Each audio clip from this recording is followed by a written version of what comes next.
വെള്ളത്തിലേക്ക് നിർനിമേഷയായി നോക്കിയിരിക്കുന്ന ചിക്കൂച്ചി. അവൾ മീനിനെ ഇങ്ങനെ വീക്ഷിച്ചുകൊണ്ടേയിരിക്കുകയാണ്. എങ്ങനെയെങ്കിലും കടിച്ചു പറിച്ച് ഒരെണ്ണം എടുക്കണം. എങ്ങനെ എടുക്കും? ഓ, കഷ്ടമായി പോയി. ഞാനിനി എന്തു ചെയ്യും? മിക്കവാറും ഞാൻ ഒരെണ്ണത്തിനെ വായിലിടാൻ സാധ്യതയുണ്ട്. കഷ്ടം. എന്ത് ചെയ്യാനാണ്?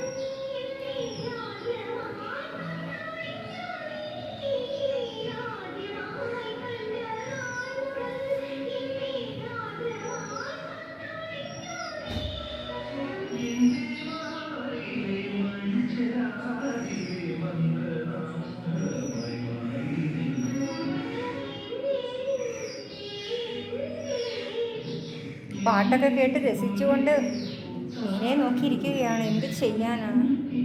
ഒരെണ്ണം പോലും വലയിൽ വീഴുന്നില്ല.